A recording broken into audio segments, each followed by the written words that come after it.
ओम श्री गणेशाय नम नमस्कार बंधुगण आपण मानकु आम यूट्यूब चैनल को स्वागत। बंधुगण आजिर ए भिडियो रे आमे आपण मानकु कहबा पई जाउछु आगामी 3 दिनर स्थिति आपणकर किपरि रहिबो, केउ प्रकार ए आगामी 3 दिन को आपण प्लानिंग करिवे, ता सहित जदि आमे आपण मानकु कहबु केउ सब क्षेत्र रे आपणकु फायदा हेबो, केउ सब जिनिस रे आपणकु विशेष रूप रे सावधानता अवलंबन करबाकू पड़िबो, आपणकर लव लाइफ किपरि रहिबो, क्यारियर किपरि रहिबो, बिजनेस आउ व्यापार किपरि रहिबो एवं ता सहित स्वास्थ्यर मध्य महत्वपूर्ण इनफॉरमेशन आमे आपण मानकु देबु। आउ ए वीडियो शेष रे आमे आपण मानकु किछि उपाय विषय मध्य कहिबु, जहा द्वारा आपण ए दिन को आहुरी अधिक शुभ और मंगलदायक सब्यस्त करि परिबे। तेणु आगो को वीडियो आरंभ करबा पूर्व आमर आपण मानकु रिक्वेस्ट कि जदि आपण आमर ए चैनल ले नुआ आछंती तो चैनल को सब्सक्राइब करंतु एवं सांगरे नोटिफिकेशन बेल को मध्य ऑन करंतु, जहा द्वारा समय समय रे सो अपलोड हेउतबा नुआ नुआ वीडियो रो नोटिफिकेशन आपनकु मिलिबो। आसंतु जानिबा किपरि रहइबो ए आगामी 3 दिन आपनक पई विशेष भाबरे। जदि आमे आपण मानकु विशेष रूप रे कहबु, सबुठारु प्रथमे कहबु कि कोन आपनक पई ए 3 दिन रे पॉजिटिव रहबा पई जाउछि। जदि कहबा तो फ्रेंड्स, ए दिन रे प्रकृति आपनकु भरपूर साथ प्रदान करिबो। कौनसी लाभदायक एवं महत्वपूर्ण समाचार मिलिबा कारणरू आपण निजे निजकु आत्मबल एवं भावनात्मक रूप से बहुत अधिक सशक्त अनुभव करिवे। अटकी थिबा कार्य को पूरा करिबा पई मध्य आपण पूरा परिश्रम करिवे। ए दिन आपणक पई बहुत ही लाभदायक दिन साब्यस्त हेबाकू जाउछि। ए दिन रे कौनसी महत्वपूर्ण समाचार आपणको अवश्य मिलिबो। आर्थिक समस्या सुधुरिबो।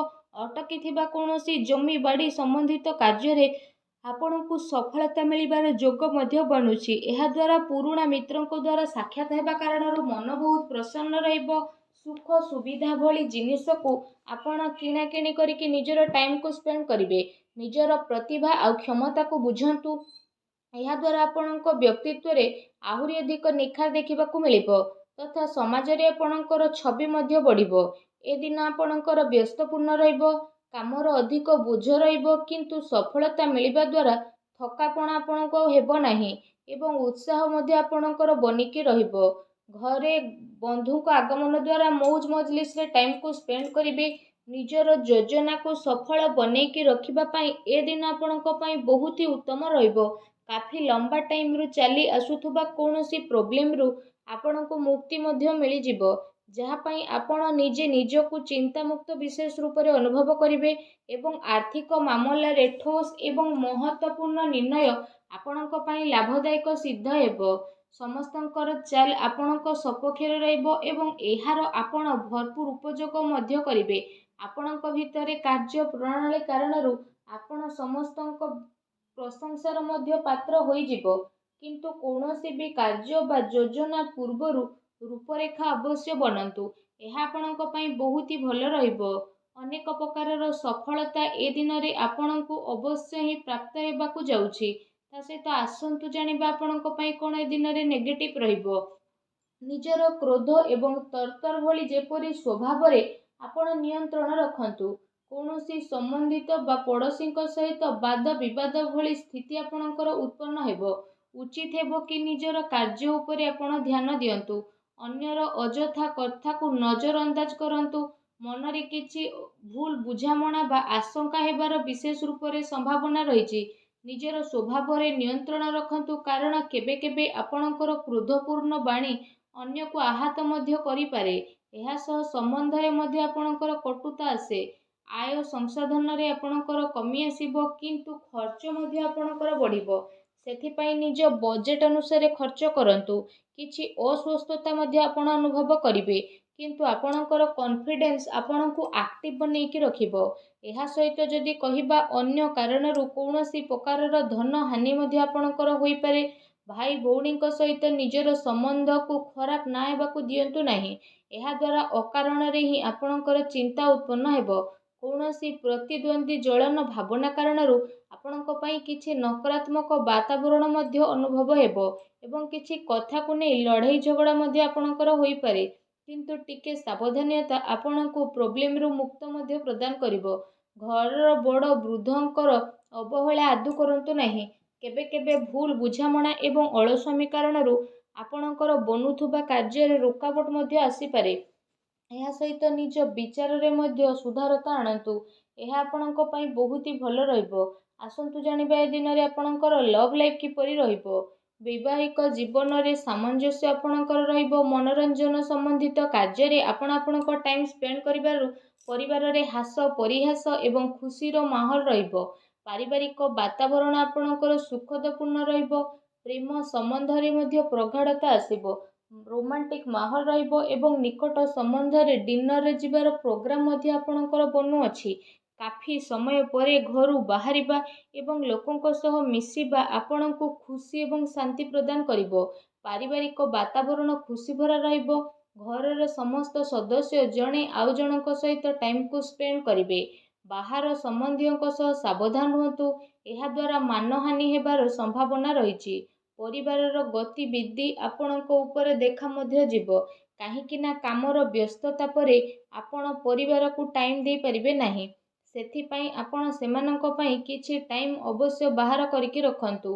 ବୈବାହିକ ସମ୍ବନ୍ଧରେ କିଛି ସମୟରୁ ଚାଲି ଆସୁଥିବା ଟେନସନକୁ ଆପଣ ସୁଲଝେଇବାରେ ସଫଳ ପ୍ରଦାନ ହେବେ ଏବଂ ଘରର ବାତାବରଣ ପୁନଃ ସୁଖଦ ଏବଂ ମଧୁରପୂର୍ଣ୍ଣ ରହିବ। ଆସନ୍ତୁ ଜାଣିବା ଏ ଦିନରେ ଆପଣଙ୍କ ବ୍ୟବସାୟିକ କ୍ୟାରିୟର କିପରି ରହିବ। ଏ ଦିନରେ ବ୍ୟବସାୟରେ ପ୍ରଡକ୍ସନ ସମ୍ବନ୍ଧିତ କାର୍ଯ୍ୟରେ କମି ଆସିବା କାରଣରୁ ଚିନ୍ତା ରହିବ, କିନ୍ତୁ ଆପଣଙ୍କର ପେମେଣ୍ଟ ଆସିବା ଦ୍ୱାରା ଆର୍ଥିକ ସ୍ଥିତି ଆପଣଙ୍କର ମଜବୁତ ରହିବ। ସେଥିପାଇଁ ବେଶୀ ଟେନସନ ନେବାର ଆବଶ୍ୟକତା ନାହିଁ। ଉଚ୍ଚ ଅଧିକାରୀଙ୍କ ସହଯୋଗ ଆପଣଙ୍କୁ ଆପଣଙ୍କ କାର୍ଯ୍ୟରେ ସଫଳତା ପ୍ରଦାନ କରିବ। ତା ସହିତ କୌଣସି ବଡ଼ ଧରଣର ଅର୍ଡର ମିଳିବାର ମଧ୍ୟ ଯୋଗ ବନୁଛି। ସରକାରୀ ସେବାୟତ ବ୍ୟକ୍ତିଙ୍କ ଉପରେ କାର୍ଯ୍ୟର ଅଧିକ ବୋଝ ମଧ୍ୟ ଆପଣଙ୍କ ଉପରେ ରହିବ। କାର୍ଯ୍ୟ କ୍ଷେତ୍ରରେ କୌଣସି ନିର୍ଣ୍ଣୟ ଏକା ନିଅନ୍ତୁ ନାହିଁ। ଟିମ୍ ୱାର୍କ ବନେଇକି ଆପଣ ସବୁବେଳେ କାମ କରନ୍ତୁ। ଏହାଦ୍ୱାରା ବ୍ୟବସ୍ଥା ଉତ୍ତମ ବନିକି ରହିବ। ଆର୍ଥିକ ମାମଲାରେ କାହା ଉପରେ ଅଧିକ ଭରସା କରନ୍ତୁ ନାହିଁ, ନା କୌଣସି ପ୍ରକାରର ସମଝୋତା କରିବେ। ବ୍ୟବସାୟିକ କ୍ଷେତ୍ରରେ ଆପଣଙ୍କୁ ଆପଣଙ୍କର ପରିଶ୍ରମର ଅନୁରୂପ ବହୁତ ଭଲ ପରିଣାମ ମଧ୍ୟ ହାସିଲ ହେବ। ଏ ଦିନରେ ଆପଣଙ୍କୁ ଆପଣଙ୍କ ଭାଗ୍ୟର ଅଧିକ ସହଯୋଗ ମିଳିବ। ଚାକିରି ପେଶା ବ୍ୟକ୍ତି କୌଣସି ସରକାରୀ ମାମଲାରେ ଫସି ମଧ୍ୟ ପାରନ୍ତି, ତେଣୁ ସାବଧାନ ରୁହନ୍ତୁ। ବ୍ୟବସାୟିକ ପରିସ୍ଥିତି ଆପଣଙ୍କର ଅନୁକୂଳ ରହିବ। ନିଜର ପୁରା ଧ୍ୟାନ ବିଜନେସରେ କେନ୍ଦ୍ରିତ କରନ୍ତୁ। କୌଣସି ବଡ଼ ଲୋକଙ୍କର ମିଳିବାର ସମ୍ଭାବନା ମଧ୍ୟ ରହିଛି। ବ୍ୟବସାୟିକ ଗତିବିଧି ସମ୍ବନ୍ଧିତ ଯୋଜନା କୌଣସି ବାହାର ବ୍ୟକ୍ତି ଆଗରେ ଆପଣ ସେୟାର କରନ୍ତୁ ନାହିଁ। କେହି ଏହାର ଅନୁଚିତ ଉପଯୋଗ ମଧ୍ୟ କରିପାରେ ଏବଂ ଅର୍ଡର ସମ୍ବନ୍ଧିତ ସବୁ କାର୍ଯ୍ୟରେ ପକ୍କା ବିଲ୍ର ଆପଣ ଉପଯୋଗ କରନ୍ତୁ। ଚାକିରି କରୁଥିବା ଜାତକଙ୍କ ପାଇଁ ଏ ଦିନ ବହୁତ ହି ଲାଭଦାୟକ ଦିନ ରହିବାକୁ ଯାଉଛି। ଏହା ସହ ଚାକିରି ସମ୍ବନ୍ଧିତ ଏ ଦିନରେ ଆପଣଙ୍କୁ ବହୁତ ହି ଭଲ ଖୁସି ଖବର ଅବଶ୍ୟ ହିଁ ପ୍ରାପ୍ତି ହେବ, ଯାହାଦ୍ୱାରା ଆପଣଙ୍କୁ କାଫି ଖୁସିର ଅନୁଭବ ହେବ। ଆସନ୍ତୁ ଜାଣିବା ଏ ଦିନରେ ଆପଣଙ୍କ ସ୍ୱାସ୍ଥ୍ୟ କିପରି ରହିବ। ଗ୍ୟାସ୍ ଏବଂ ଏସିଡିଟି ଦ୍ୱାରା ଆପଣ ପ୍ରୋବ୍ଲେମ ରହିବେ। ଖାଦ୍ୟପେୟରେ ସଂଯମତା ରଖନ୍ତୁ। ବ୍ୟବସ୍ଥିତ ଦିନଚର୍ଯ୍ୟା ରଖିବା ପାଇଁ ଆପଣଙ୍କୁ ଆବଶ୍ୟକ ରହିଛି। ସ୍ୱାସ୍ଥ୍ୟ ମୌସୁମୀ ପରିବର୍ତ୍ତନ କାରଣରୁ ଥକାପଣ ଆପଣଙ୍କୁ ଅନୁଭବ ହେବ ଏବଂ କମଜୋରି ଅନୁଭବ ହେବ। ନିଜର ଇମ୍ୟୁନିଟି ସିଷ୍ଟମକୁ ଷ୍ଟ୍ରଙ୍ଗ କରନ୍ତୁ। ତା ସହିତ ନିଜ ସ୍ୱାସ୍ଥ୍ୟକୁ ଆହୁରି ଅଧିକ ଭଲ ରଖିବା ପାଇଁ ଆପଣ ପ୍ରତ୍ୟେକ ଦିନ ଯୋଗ କରନ୍ତୁ, ବ୍ୟାୟାମ କରନ୍ତୁ ଏବଂ ସୁସ୍ଥ ରୁହନ୍ତୁ। ଆସନ୍ତୁ ଜାଣିବା ଆଜି ଆପଣଙ୍କ ପାଇଁ କ'ଣ ବିଶେଷ ଉପାୟ ରହିଛି। ଏ ଦିନରେ ଆପଣ ବିଶେଷ ରୂପରେ ସ୍ନାନ ଆଦି କରିସାରିବା ପରେ ନିଜର ଶ୍ରଦ୍ଧା ଅନୁସାରେ, ନିଜ ସାମର୍ଥ୍ୟ ଅନୁସାରେ ସବୁଜ ମୁଗର ଦାନ ଭଗବାନ ଶ୍ରୀ ଗଣେଶଙ୍କୁ ସ୍ମରଣ କରିକି କରନ୍ତୁ। ଏପରି କରିବା ଦ୍ୱାରା ଭଗବାନ ଶ୍ରୀ ଗଣେଶଙ୍କ କୃପା ପ୍ରାପ୍ତ ହେବ ଏବଂ ଆପଣଙ୍କ ଜୀବନର ସବୁ ଦୁଃଖ କଷ୍ଟ ଦୂର ହେବ, ସବୁ ବାଧାବିଘ୍ନ ମଧ୍ୟ ଦୂରେଇ ଯିବ। ଆଶା କରୁଛି ଆଜିର ଭିଡ଼ିଓଟି ଆପଣଙ୍କୁ ଭଲ ଲାଗିଥିବ। ଭିଡ଼ିଓଟି ଭଲ ଲାଗିଥିଲେ ଭିଡ଼ିଓଟିକୁ ଲାଇକ୍ କରନ୍ତୁ। ଆଉ ଯଦି ଚ୍ୟାନେଲରେ ନୂଆ ଆସିଛନ୍ତି ତ ଚ୍ୟାନେଲକୁ ସବସ୍କ୍ରାଇବ୍ ମଧ୍ୟ କରନ୍ତୁ। ଧନ୍ୟବାଦ।